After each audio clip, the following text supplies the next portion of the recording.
So we're on to day 3 now, and we've only got tomorrow's lesson left. So yesterday's material I went through a bit slower, only because I'm guessing, and I could be wrong, but I'm guessing that it's a bit hard to kind of understand and comprehend.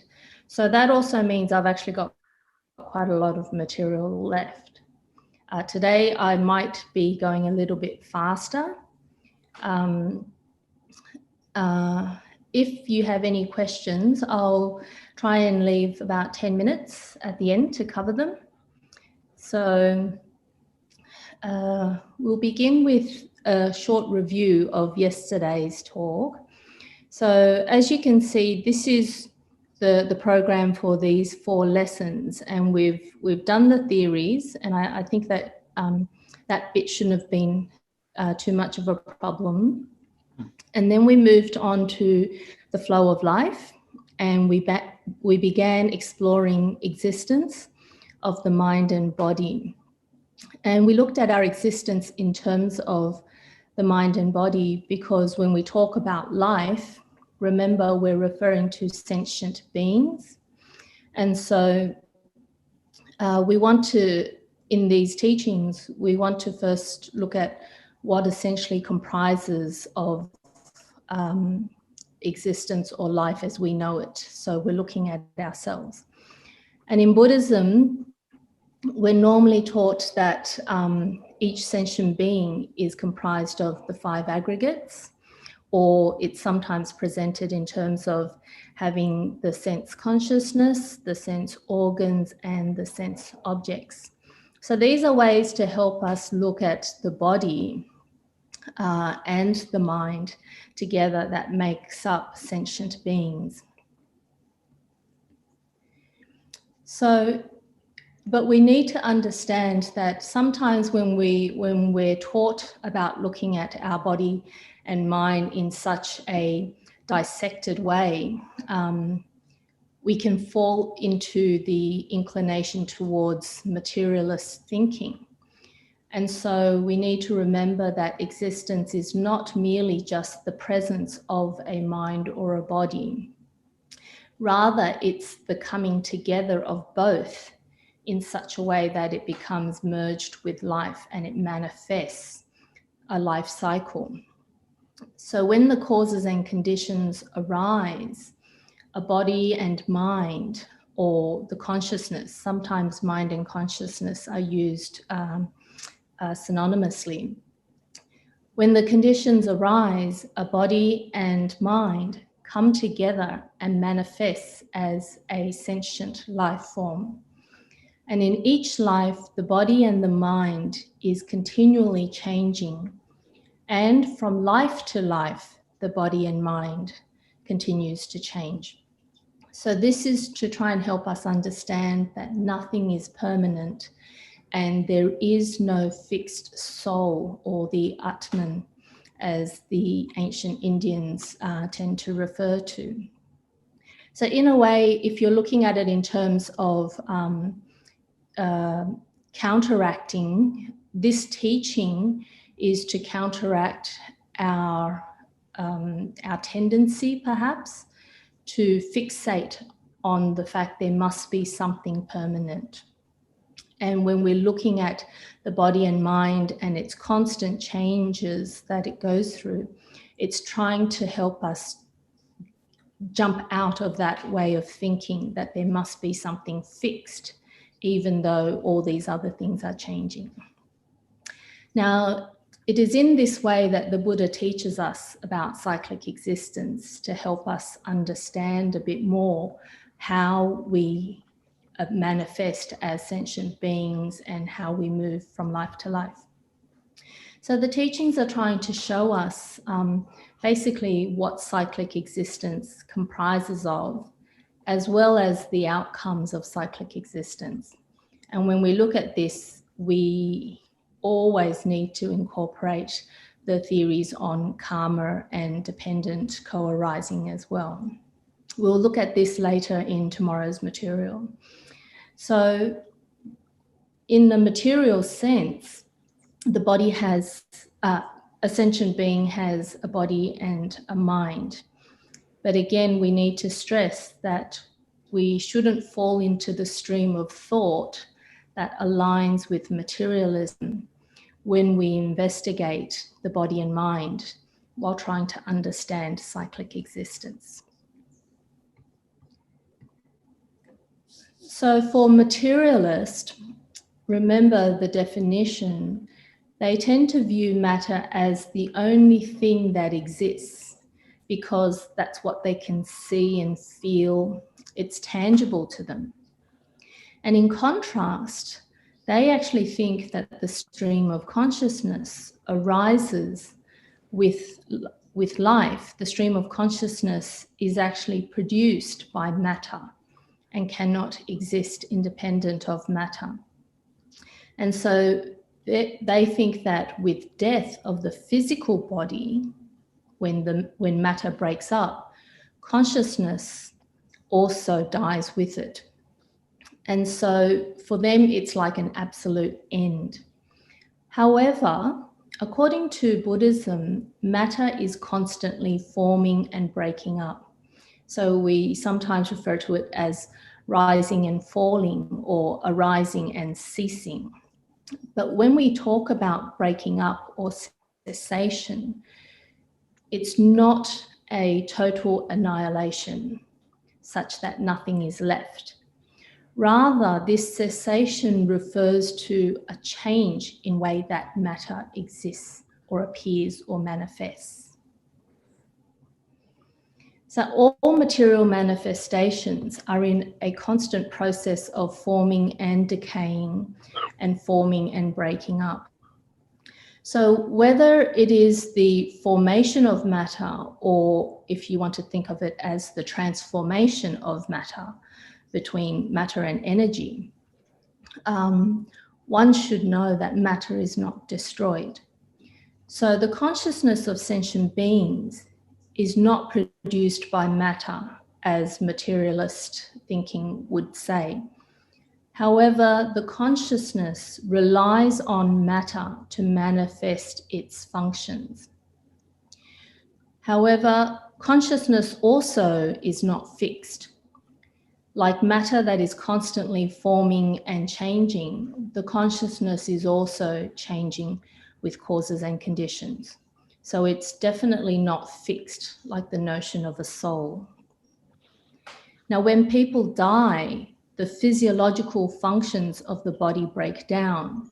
So the heart stops beating, the metabolism and so forth of the various organs and cells, they start to slowly die off. When this body breaks down, the mind consciousness, which normally arises and ceases, after the last breath, that consciousness doesn't arise again. But this should not be interpreted as it's completely gone with the body's decay. Consciousness is not produced by the body. It relies on it to function and manifest. So after death, when the right causes and conditions come together again, a new body forms. And with the new body, consciousness that had previously ceased will resume the process of rising and falling again. So that's why we always go back to the simile of the waves in an ocean. So waves are whipped up one by one when the conditions are right, when you have a storm. But when the storm passes and the conditions change, all the waves subside and the ocean looks calm and still. But when the conditions are ripe again, when another storm comes along, the waves begin to appear again. So if you find it hard to comprehend, I would suggest always go back to this simile of the waves. So it's important that we have confidence in this teaching about cyclic existence. And in order to have or develop this confidence in the teaching, we need to accept the principle that matter is not destroyed. So in effect, we need to reject the erroneous views of materialism that thinks everything ends when the body dies. And we need to understand that the mind or consciousness does not end at death. Cessation of the body does not mean nothing is left. The mind ceases because the conditions are there. But the mind and consciousness will arise again, depending on the causes and conditions. So if we look at it from another aspect, everything exists, cannot be separated from time. So time is like an arrow where one end points forward while the other points backward. And it basically goes to infinity. So time is also another way of expressing the attributes of before and after. So before and after, the past and the future cannot be separated from the present. In a sense, what we're saying is nothing escapes the realm of time. So therefore, if someone says there is no past, only the present, or they say that the present exists but not the future, this doesn't accord with it doesn't accord with reason and what we actually experience. It's like saying today is real, but yesterday is not. So it's denying that yesterday actually happened. And in a similar way, consciousness and the existence of life also permeates the three times. So what we're saying is, if you do not believe that life and mind consciousness permeates the three times, that actually contradicts what we experience in terms of time. So if you reject that there is a past or a future, you're rejecting time, which means you're rejecting the existence of life.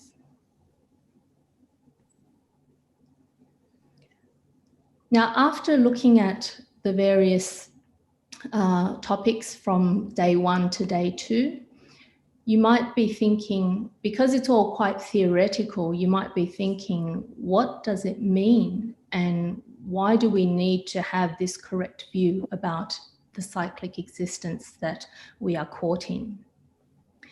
The importance is that once we hold a correct view that life continues on from past to present to future, it will then enable us to establish a bright outlook of this human existence, an outlook that actually fills us with energy and vitality, and it can actually encourage us to create better future lives.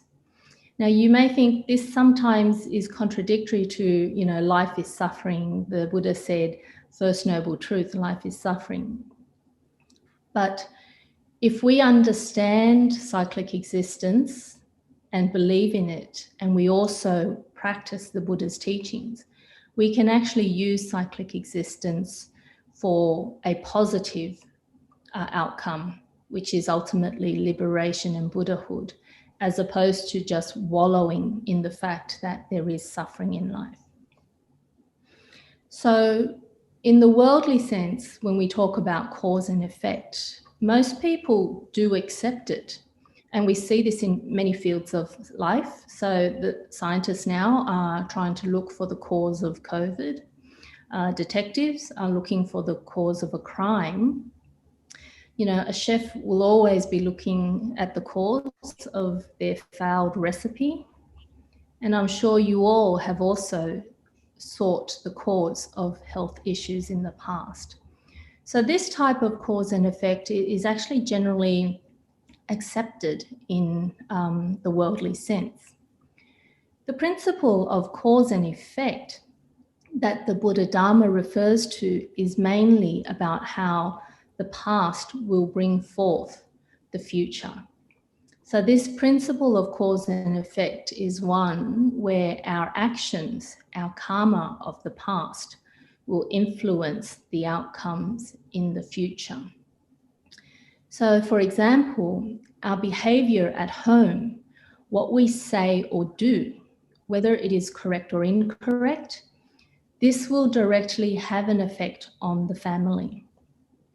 And once the family members have been influenced by our actions or words, it will create certain reactions in them as well. And in turn, their actions will influence or can influence their society and even the country. But nevertheless, the main effect is still the influence on oneself. And this is something most people don't realize.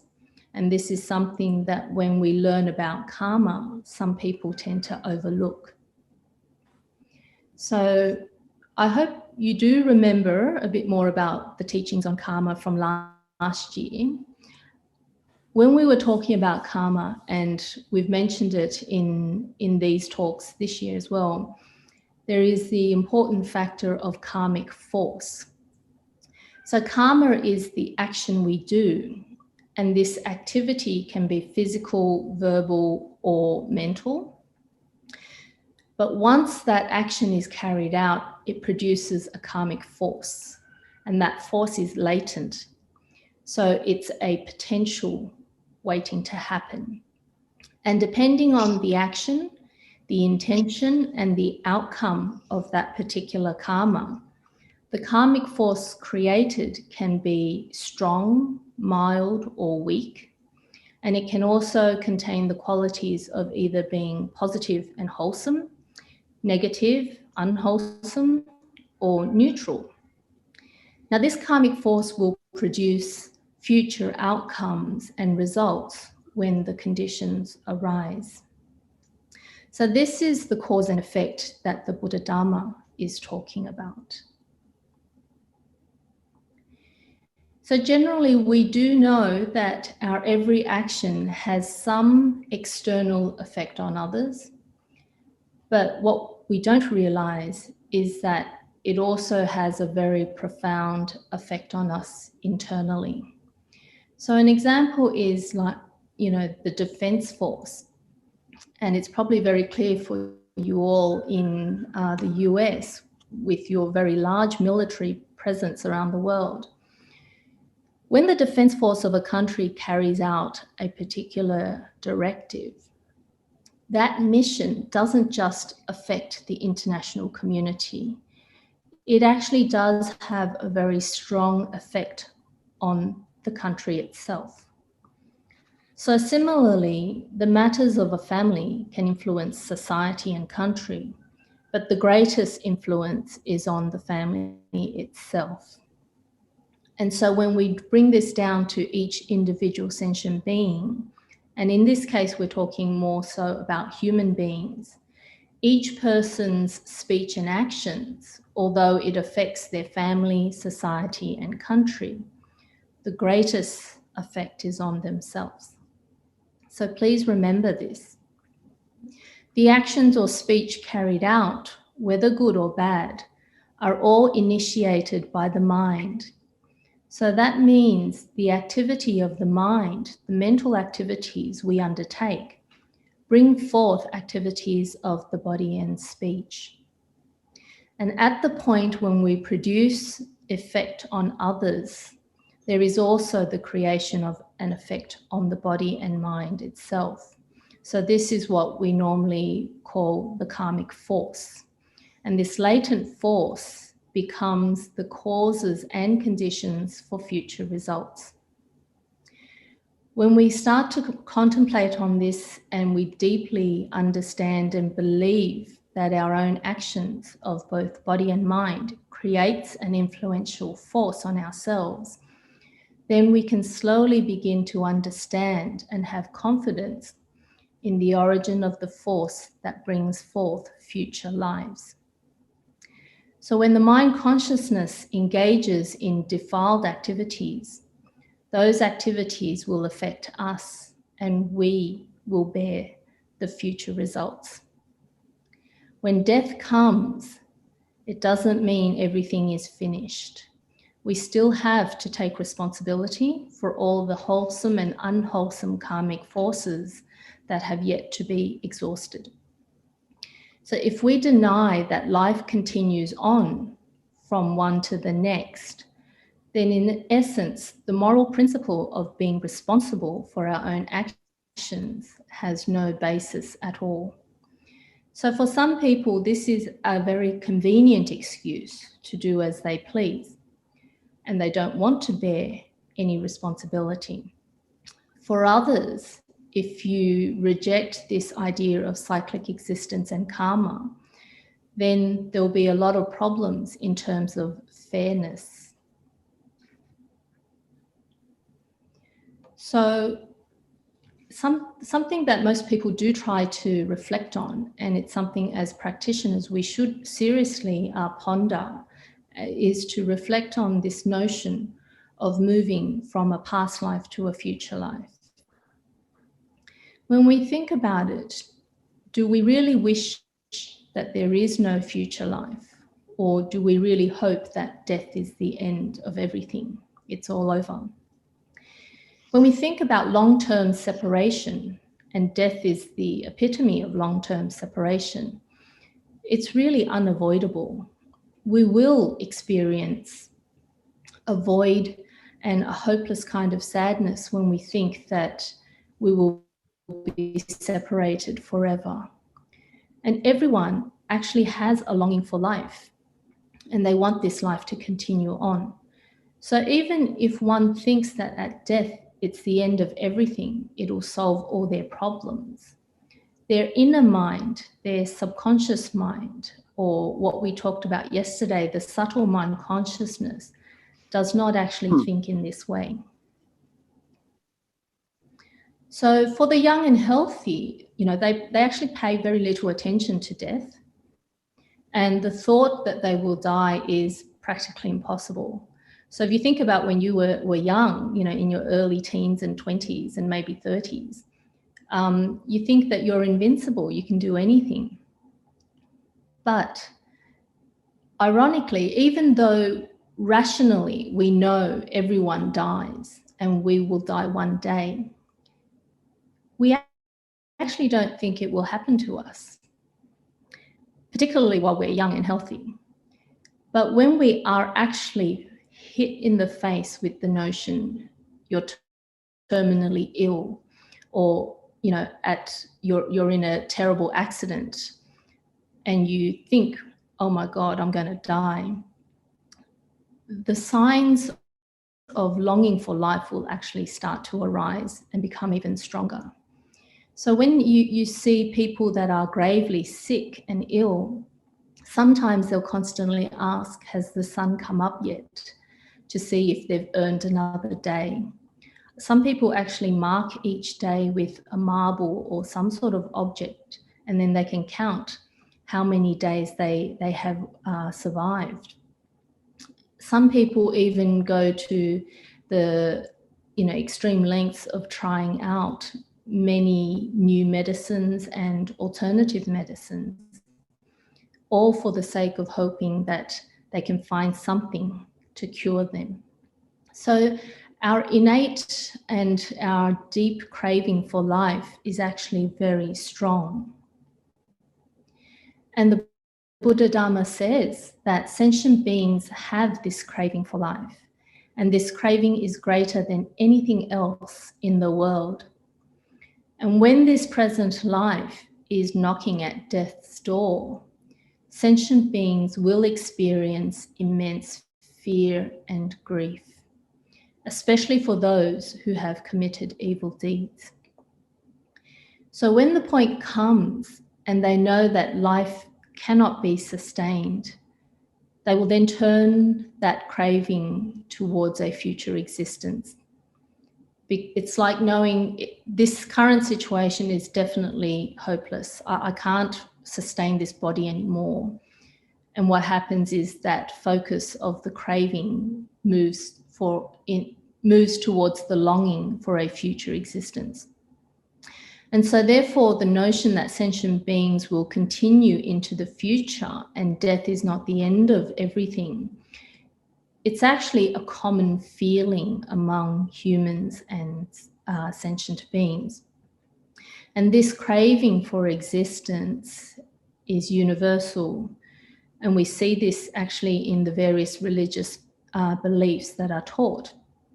The only difference is that in some religions, the way they teach about the concept of liberation or the afterlife is different to what the Buddha teaches. So just like in the practice of making offerings to ancestors in China, so the Chinese culture is that, you know, when our parents die or when someone dies, we make a lot of offerings, and you'll see it's quite elaborate. Some people make all these paper houses, and the houses are equipped with everything from TV and so forth. And then they burn it as an offering to their ancestors, thinking the ancestors will need it and so forth. This is not just a reflection on remembrance by the children of the deceased, but it also reflects the underlying notion that our parents and our ancestors are still alive in some way or some form, somewhere. So if people in general really believed that death was the end of everything, then a lot of the detailed attention to funeral rites would all be for nothing. And it would not have survived. All those cultural practices of funeral rites would not have survived for so long, and even to this day. So in a sense, what this is trying to point to us is that even for materialists, though they may think that material matter is the only thing that matters, deep down inside, as a sentient being, they still have this craving for life. As sentient beings, we all have this craving. So when we reflect carefully on this body and mind and firmly believe that consciousness and life continues on, and we observe carefully our own longing for life, then towards the view of cyclic existence from past into the future, it becomes much more acceptable. And this continual cycle of life is something that a lot of adherents to the theory of materialism, they do not accept this. And yet, as a sentient being, deep down inside, they actually do still long for life. What the Buddha teaches us is that existence in the way we know it and the way we experience it, the movement from one life to the next, this type of existence is endless. And until the cycle of life and death comes to an end, we will continue perpetually in this type of life and death and life again type of scenario. So for ordinary beings, cycling from one life to the next, sometimes they progress because their good karma comes to the forefront, and sometimes they regress because it's their bad karma that are now ripening. So for ordinary beings in this situation, yes, life is suffering. Cyclic existence is suffering. But in contrast, for the sages, for the bodhisattvas, for practitioners that are sincere and earnest, we will continually improve ourselves in each life until the attainment of Buddhahood. So for the bodhisattvas, cyclic existence is a one-way progression towards liberation, towards nirvana and Buddhahood.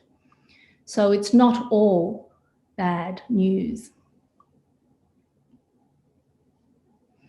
So if we can accept that life continues on one after another, then this goes to the question, the next question becomes, who or what exactly experiences these lives. And this is something that, you know, most people are interested in. The common thinking is that there has to be some sort of a permanent agent, like the soul. And it's that thing that moves from one life to the next, from the past and into the present and then to the future. And for many, without this permanent soul, it would seem that there are gaps between each life. So it's like moving from house to house. There has to be that person or that thing moving from house A to house B. So that is the common way of thinking. And as a result of this attachment to this permanent agent, some schools in Buddhism actually do teach about the concept of the inexplicable I, or the true I, or the true mind, and so on. So if you come across these type of teachings, you need to understand these teachings that actually present, yes, there is an inexplicable I, or the true mind, that moves from one life to the next. This is actually an expedient or skillful teaching to help people that cannot break away from their attachment to some permanent agent. But if you study the Buddha Dharma carefully, you will know that based on the unique and the profound principles of cyclic existence that is established on the law of dependent co-arising, all things established by dependent co-arising are impermanent without a self. So the teachings on cyclic existence and dependent co-arising affirm that all material objects, all mental factors, and life as we know it are constantly changing and absolutely void of any trace of permanence. Through this impermanent and selfless manifestation of activities of the body and mind, life continues on unbroken. But remember, it does not mean that there is a permanent thing behind all of this. And the reason is because even though everything moves into the past, it does not mean that activity itself becomes non-existent. Do you know why? If you think about it, it goes back to that influencing force, that karmic force, that still remains. So what this means is that everything we do transforms into a potential for a future arising. So this potential, this karmic force, will initiate and develop into new activities of a new body and mind, forming a new life, when the causes and conditions come together. The previous life is not the exact same as the next life. Nothing remains the same. And if we observe our body and mind now in this present life, we will see that there is no such thing as unchanged. But the previous causes or the previous lives and the future effect or the future lives, they are still closely connected together. They are not exactly the same, and yet they are inseparable. So one way to look at this, we can take the example of a country which has several political parties and each hold different political views. So we can liken this to the activities of the body and mind, which is comprised of different kinds of karmic forces. So when Party A comes into power, they establish measures of government based on their political view. And the other minor parties, although they may have some influence on government policies, they cannot implement their views completely or entirely. And some of them are completely without any influence for that time being. Once the governing term is over, then each party begins their major campaign to seek election again. And then if Party B becomes elected, Party A will have to relinquish its position. There will be organisational changes, and each new governing regime may create new departments, and they may abolish some of the other the existing departments. So what happens is that the prior system under Party A will become obsolete, in a sense, once Party B comes in.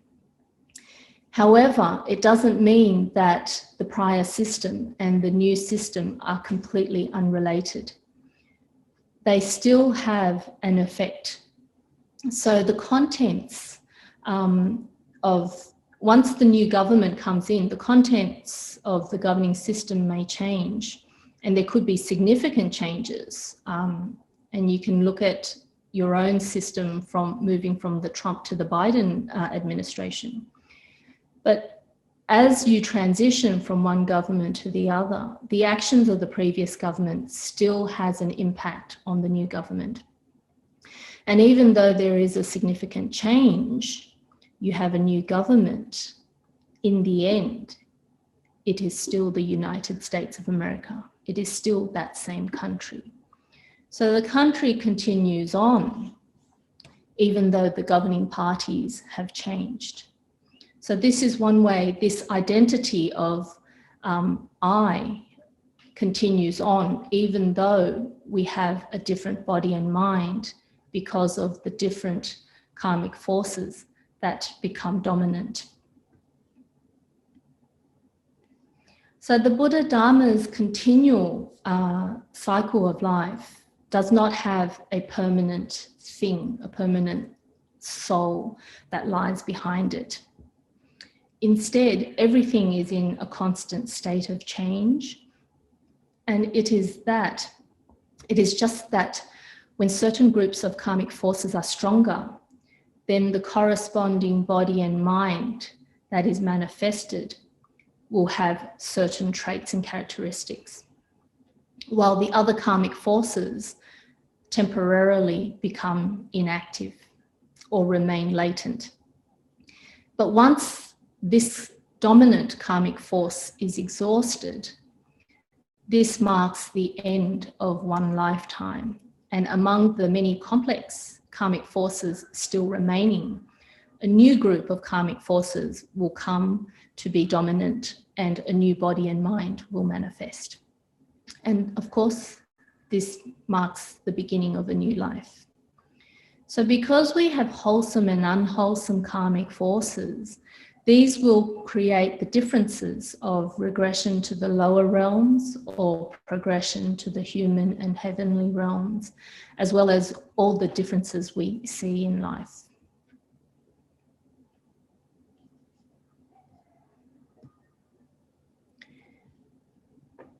So ordinarily, we tend to focus on the species and not the individual in the worldly sense when we talk about existence or being alive and so forth.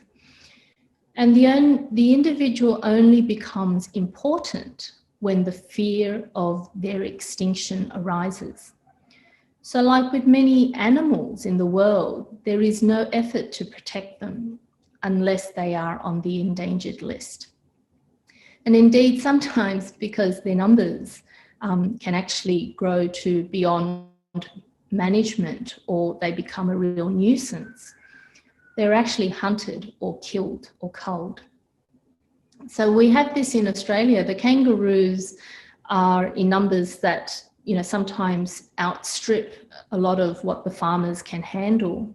And so they end up eating up all the vegetation, and there's none for the cows and sheep and so forth. So what happens is, in Australia, the government actually allows people to hunt kangaroos, And there are even what we call managed culls, which is large-scale reduction by killing. And then their meat is then converted for consumption. So often people think it's really weird that Australia seems to be the only country that actually eats their national icon. And this is a clear case of focusing on the whole and neglecting the individual. But regardless of the numbers of sentient beings, the Buddha Dharma focuses on each sentient being that possess activities of consciousness. So it affirms that each being forms a single unit of life. And within the workings of cause and effect, this life cycle goes on endlessly. There are endless births and deaths until we follow the Buddha's teachings to proactively work towards getting out of this cycle altogether. So when the Buddha Dharma teaches us, it tells us that since time without beginning, because everyone's always looking for a starting point. And so in the sutras, you will always see time without beginning. So since time without beginning, there has always existed the continuation of sentient beings. And the Buddha Dharma affirms that all sentient beings have no unchanging or independent soul. Moreover, the Buddha Dharma teaches that each unit of life is actually relative. Remember the law of dependent co-arising. So this relativity means we're actually mutually all related. And this means that even though we may appear as separate bodies of activities, in fact, within our constant state of change, each body and mind has nothing that can be regarded as belonging to oneself and only oneself. And this is because sentient beings are all mutually related and mutually dependent on each other to live. It is not possible for anyone to depart from other sentient beings and to be able to live completely independently. Now, for most people, they'll think, this doesn't sound right, and they would argue, how can someone in the UK that I don't even know exists affect my life? And for many people, without some sort of tangible connection, they don't realize how their lives affects others and how others affects them as well. But for those who study a whole ecosystem, they can actually appreciate this codependence much more. So I'd like to finish off with the example of the COVID vaccines. So some skeptics would say, how is it that all of a sudden we can produce vaccines so quickly and with such a high efficacy rates and so forth? But before COVID, we still have not got vaccines for AIDS and other type of viral illnesses. What many do not understand is that over the centuries, the research and development relating to vaccines have produced skills, technology, and the capacity to make vaccines quite quickly. But the urgency is not there because the number of people who are sick with all those different illnesses does not have that critical mass to trigger a worldwide reaction. In contrast, COVID does. And therefore, we see the unprecedented investment in the creation and production of vaccines for COVID, but not for all those other illnesses. So because COVID threatens not just humans' existence, it threatens the economy. And so, again, I guess this goes back to the profit aspect and the prosperity aspect, the material aspect.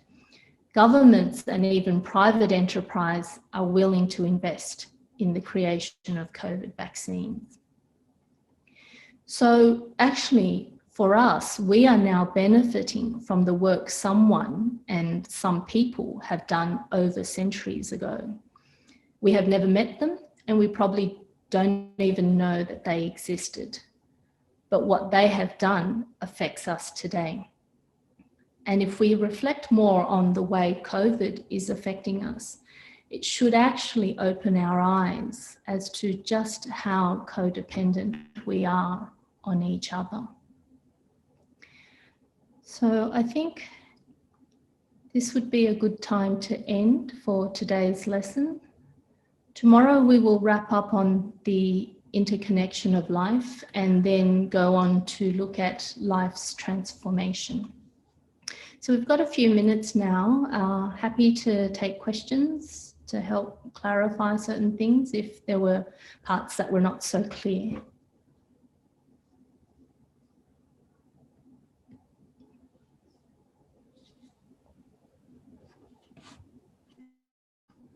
So any questions, anybody? Or any comments?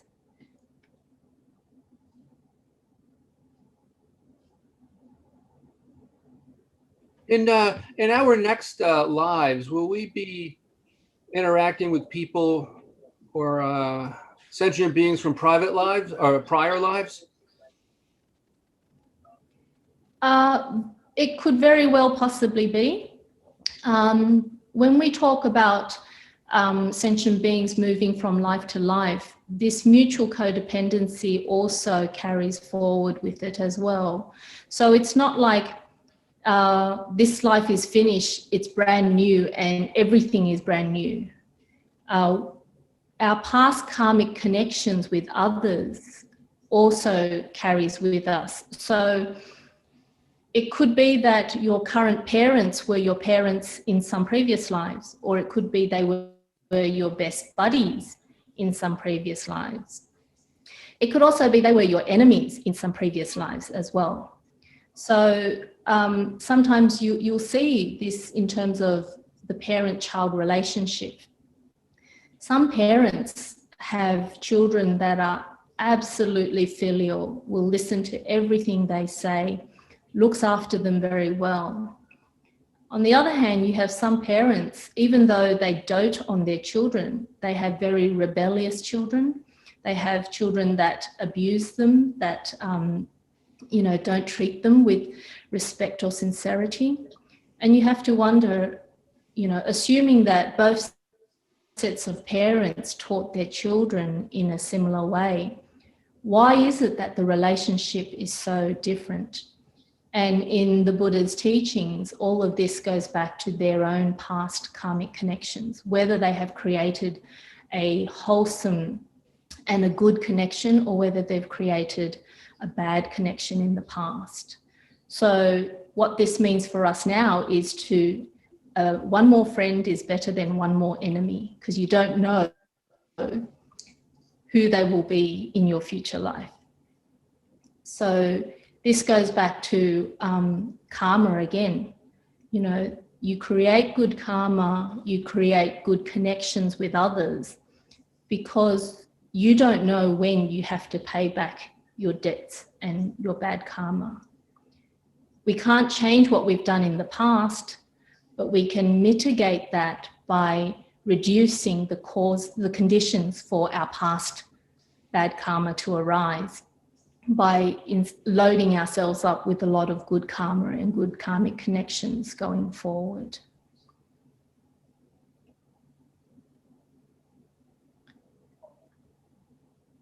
Is that clear? Yes, that makes sense. Yeah. Venerable. So sometimes I find that if you find that, yes, Jane? I'm sorry, I didn't mean to interrupt. I'll let you finish your thought. No, that's okay. Go ahead. Thank you. So you had said in one of the slides that in the next life we would have a new group of karmic forces.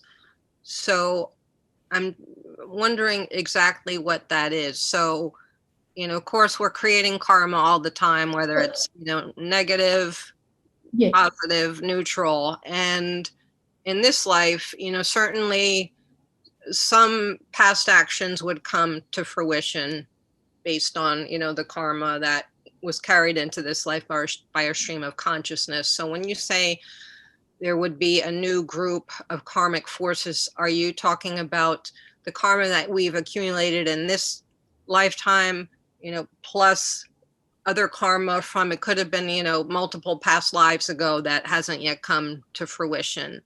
Yeah.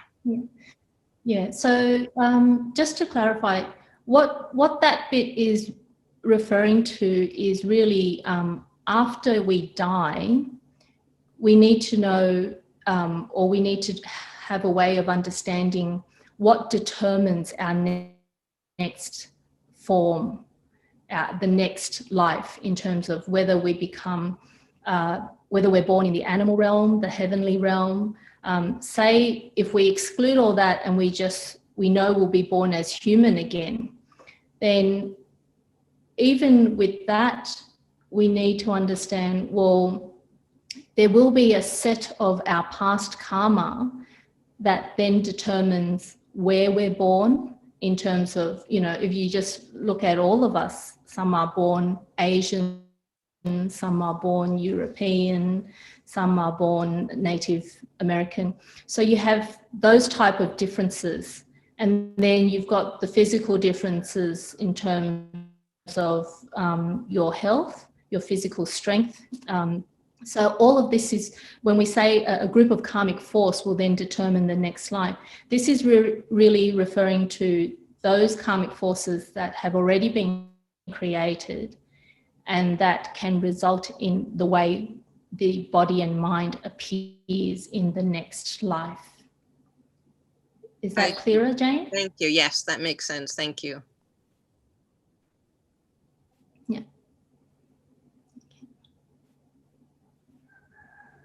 So, one question. Any more questions? Yes, I have one. Can you hear me? Yeah. Okay. Yes, I can. Yep. Yes, very good. I will continue.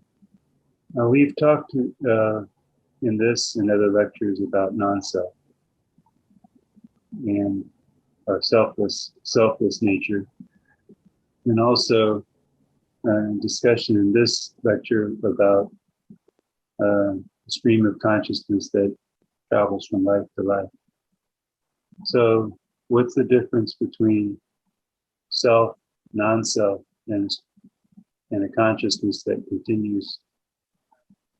I'm having a hard time to work through selflessness, but yet there's a consciousness that travels from life to life. Yeah, so I think based on, if I understand what you're saying, you were asking what's the difference between self, non-self, and the stream of consciousness that appears in the talk. Is that correct?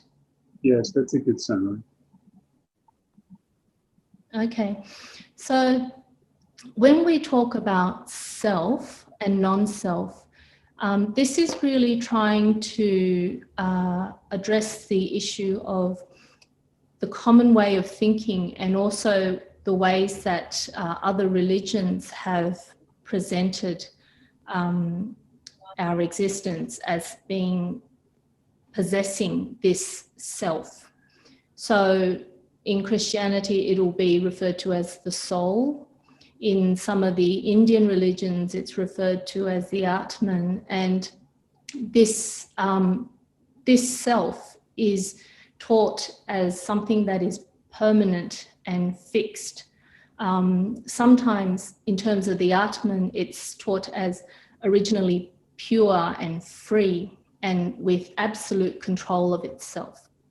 So when we're talking about the self, that's kind of the notion it's referring to. And so to counteract that permanent, fixed, eternal thing, Therefore, in the Buddha's teachings, we have nonself or selflessness.